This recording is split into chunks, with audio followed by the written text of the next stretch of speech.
விலவங்கோடுன்னு ஒரு தொகுதி கன்னியாகுமரியில் 5000 ஓட்டு வந்திருக்கு மேடம். 5000 ஓட்டு, வெறும் 5000 ஓட்டு வந்திருக்கு, டெபாசிட் காலி. சரி, இன்னைக்கு என்ன ஆயிடுச்சு? இப்போ 66 தொகுதி. ரொம்ப பேர் வீரமா பேசுவான். எடப்பாடி பழனிசாமி தலைமையில் 66 தொகுதியில் வெற்றி பெற்றோம், மொத்தம் 75 வந்திருக்கு. டே முட்டாள், 51 தொகுதி, 2வது முறை 3வது முறை தொடர்ந்து அம்மா வெற்றி பெற்று எங்களுக்கு அதை சரித்திர சாதனையாக கொடுத்த தொகுதி. 2 தடவை 3 தடவை. இந்த 10, 11 தொகுதி தான் இதுல தப்பிச்சு வந்திருக்கு. ஆகவே மறந்துருங்க மேடம். 26 வரும், 26 சீட்டு இந்த ஆள் தலைமையில் இருந்தால் வருமானு எனக்கு தெரியாது. அதுக்குள்ள இதை சரி பண்ணணும். எல்லா முயற்சியிலும் ஈடுபட்டு இருக்கிறோம். ஆனால் உண்மையை சொல்றேன், நான் அந்த முயற்சிகள் தோல்வி அடைந்து விடுமோன்ற பயம் வருது. அந்த அளவுக்கு சரியா யாரும் ஒத்து வர மாட்டேன்றாங்க. இது வெயிட் அடிச்சு என்ன நடக்குதுன்ற மக்கள் பாக்குறாங்க. ஒன்ன மாத்திரம் நான் சொல்லிட்டு போறேன், ரொம்ப தெளிவா சொல்லிக்கிட்டே இருக்கேன். வாங்க முடியாது யார், நான் எங்களையெல்லாம் சேர்த்து தான் சொல்றோம்.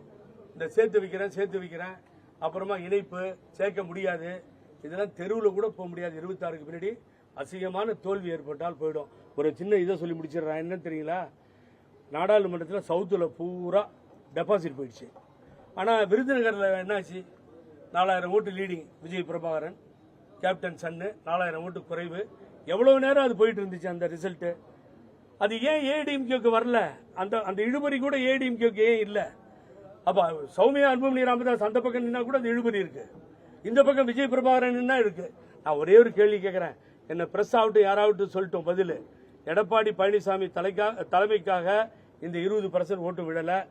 கேப்டன் இறந்துட்டாரு, அந்த அனுதாபத்தில் தான் விழுந்ததுன்னு நான் சொல்றேன். இல்லைன்னு பிரேமலதா விஜயகாந்தையும் இங்க இருக்கவங்களையும் சொல்லுங்க. பார்த்து நேற்றுக்கு கூட நான் குறிப்பிட்டு சொன்னேன், ஏடிஎம்கே பார்ட்டியில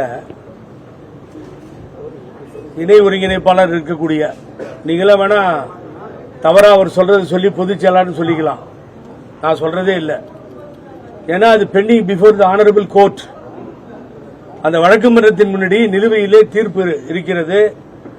தினேஷ் மகேஸ்வரி உச்சநீதிமன்றத்தினுடைய நீதிபதி அவர்கள் ஒரு டைரக்ஷன் கொடுத்து சிவில் கோர்ட்ல போய் பாத்துக்கோங்கன்னு சொன்ன பின்னாடி நிலம் யாருதுங்கிறது தகராறு நடக்குது.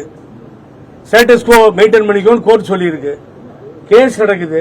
அதை ஒத்துக்கிட்டே இவர் என்ன பண்றாரு, கோர்ட்ல போய் நான் பொதுச்செயலாளர் போட்டது தப்புங்க, இணை ஒருங்கிணைப்பாளர் போட்டுக்கிறேன்னு போட்டு வந்துட்டாரு. ஆனா ஊர் உலகத்தை பத்திரிகையை அத்தனையும் ஏமாத்தி இவரை இவரே போட்டுக்கிறாரு. என்னன்னு சொல்லி பொதுச்செயலாளர் போட்டுக்கிட்டு நீக்கிறேன். நீ யார் நீக்கிறதுக்கு? உங்களுக்கு யார் அந்த உரிமையை கொடுத்தது? கேஸ் முடிகிற வரைக்கும், வழக்கு முடிகிற வரைக்கும் நீக்குவதற்கு எடப்பாடி பழனிசாமிக்கு அதிகாரம் இல்லை. அடுத்த லைன் என்ன தெரியுங்களா சொல்றாரு, பெருசா எங்ககிட்ட தான் பொதுக்குழு இருக்கு, எங்ககிட்ட தான் கட்சி இருக்கு.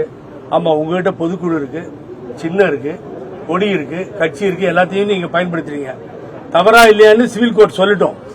ஆனா நீங்க எல்லாம் பயன்படுத்துறீங்கல்ல, அத்தனை இருந்து நாடாளுமன்றத்தில் 40 இடத்துலயும் 0. பொதுக்குழுவும் கட்சியும் எல்லாமும் கையில வச்சிட்டு இருக்கீங்க. அந்த பொதுக்குழுல 0 பொதுக்குழுவும் வச்சிருக்கீங்க. என்ன ஆகுது? ஒவ்வொரு தேர்தலையும் தோல்வி. சட்டமன்றம் போச்சு, ஆட்சி போச்சு, அதிகாரம் போச்சு. நாடாளுமன்றத்தில் இப்படிப்பட்ட ஒரு நிலை ஏற்பட்டது. ஆண்டிப்பட்டியில போய் பூத்துக்கு 1 ஓட்டு 2 ஓட்டு வருது. பொதுக்குழு இருக்கு, கட்சி இருக்கு, முன்னாள் அமைச்சர்களும் கூட இருக்கிறார்கள். இப்படிப்பட்ட ஒரு சூழ்நிலை ஏற்படுத்தி அனைத்து இந்திய அண்ணா திராவிட முன்னேற்ற கழகம் ஒரு பாதாளத்திற்கு செல்கின்ற ஒரு சூழ்நிலை ஏற்பட்டு எப்படா தப்பிச்சு வர்றதுன்ற ஒரு சூழ்நிலை ஏற்பட்டிருக்கிறது.